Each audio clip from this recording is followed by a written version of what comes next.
तलब ही अशी गोष्ट आहे की ती एकदा का लागली की सहजासहजी सुटत नाही. मग ती कोणत्याही प्रकारची तलब असो. व्यसनाची तलब तर सगळ्यात एक नंबरला. तलबवरून मला तंबाखू आठवली, तंबाखूवरून गाव आठवलं आणि गावामुळं लॉकडाऊन. लॉकडाऊनच्या आधी कसं होतं, जर दोन गायछाप मेंबर एकत्र आले तर एका इड्यात दोघं भागवायचं. लॉकडाऊनमध्ये डबल मळायलाच बंदी. लोकांकडे राखीव कोटा होता, पण डबल मळून इडा द्यायला दोस्त नाही. पण ज्यांच्याकडे राखीव कोटा नव्हता तेही खचले नाहीत. अस्सल गायछाप प्रेमींनी आपली प्रेयसी कुठूनही कशी उपलब्ध केलीच. पण जाड झालेल्या हनुवटीनं स्वतःला गायछाप प्रेमी म्हणवणाऱ्यांनाही गायछापचा अस्सल इतिहास माहिती नसतो. तोच घेऊन आलोय, हात झटकून ऐका.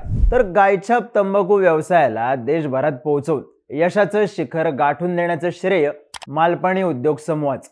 मालपाणी उद्योग समूहानं 9 जुलै 1894ला पहिल्यांदा गायछाप जर्दा भारतीय बाजारपेठेत आणला. दामोदर जगन्नाथ मालपाणी हे उद्योग समूहाचे पहिले गायछाप जर्दा उत्पादक होते.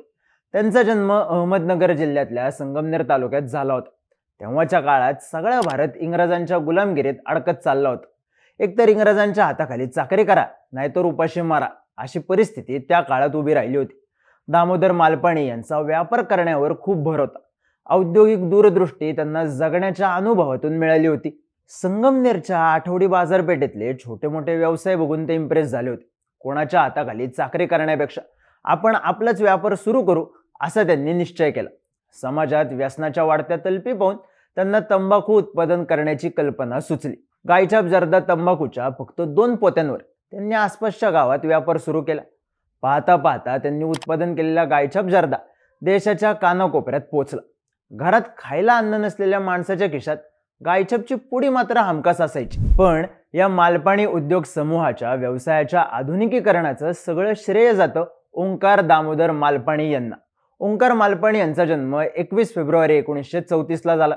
वडिलांच्या आग्रहामुळे त्यांनी वैद्यकीय शिक्षण सोडून मालपाणी उद्योग समूह वाढवण्याची जबाबदारी हातात घेतली. पुढे जाऊन तंबाखू, चहा, बांधकाम व्यवसाय, हॉटेल्स अशा विविध व्यवसायात त्यांनी मालपाणी उद्योग समूहाला व्यापारी दृष्टीनं विकसित केलं. सौर ऊर्जा आणि पवन ऊर्जा एकत्र करून 580 मेगावॅट वीज निर्मिती करून या समूहानं देशात 12व्या स्थानी यशस्वी झेप घेतली. गायछाप तंबाखूच्या जर्द्यासोबत त्यांनी माऊली आणि बादशाह या तंबाखू जर्द्याच्या उत्पादनाची भारतीय बाजारपेठेत नव्यानं भर टाकली. मालपाणी उद्योग समूहानं इतक्या नोकऱ्या उपलब्ध करून दिल्या की ज्याला नाही कोणी त्याला मालपाणी अशी म्हण संगमनेरमध्ये प्रसिद्ध झाली. आज कोटींच्या घरात उलाढाल करणारा मालपाणी उद्योग समूह तंबाखू उत्पादनासाठी ओळखला जात असला तरी सामाजिक आणि शैक्षणिक उपक्रम, नव्या उद्योजकांची पिढी घडवणं यात मालपाणी उद्योग समूह कुठेच मागे नाही. पण त्यांनी उभ्या केलेल्या ब्रँडची ताकद म्हणजे जरा गायछाप बघू या एकाच वाक्यानं कित्येकांच्या दिवसभराच्या कामाची सुरुवात होत असते. गायछाप टपरीवर विकून अनेक जण पैसे कमवतात, तर गायछाप कंपनीत काम करून अनेकांची घरं त्यावर चालतात. म्हणजे एका गायछाप पुडीमुळे अर्थव्यवस्थेची एक साखळी सुरळीत सुरू आहे. काही वर्षांपूर्वी गायछाप पुडी 3 रुपयाला होती. पुढं 5, 7, 9 आणि लॉकडाऊन आधी 13 रुपयांपर्यंत विक्री येऊन पोहोचली. जेव्हा एखाद्या गोष्टीला प्रचंड मागणी असते आणि ती गोष्ट बाजारात कमी प्रमाणात उपलब्ध असते तेव्हा तिचा काळा बाजार सुरू होतो. पण गायछापच्या बाबतीत असा प्रकार घडेल असं गायछाप लवर्सला जन्मतही वाटलं नसेल. पण लॉकडाऊनमध्ये गायछापचा काळा बाजार झाला. 40, 45, 50 ते अगदी 100 अशा मनासारख्या किमती लावून पुढे विकली जाऊ लागली. जेव्हा तंबाखूमुळे कर्करोग होतो असं सिद्ध करण्यात आलं तेव्हापासून मालपाणी समूहानं गायछापवर तंबाखूमुळे कर्करोग होतो असं लिहून कर्करोगानं बाजार उठलेल्या फुफ्फुसाचे फोटो लावून गायछाप विकायला सुरुवात केली. पण फुफ्फुसाच्या दुर्दैवानं याचा ग्राहकांच्या गायछाप विकत घेण्यावर काहीही फरक पडला नाही. उलट दिवसेंदिवस निर्मिती आणि विक्री वाढतच गेली. दरम्यानच्या काळात अगदी खोटी गायछाप सुद्धा अनेक जण विकू लागले. साहजिकच ग्राहकांची फसवणूक व्हायला लागली.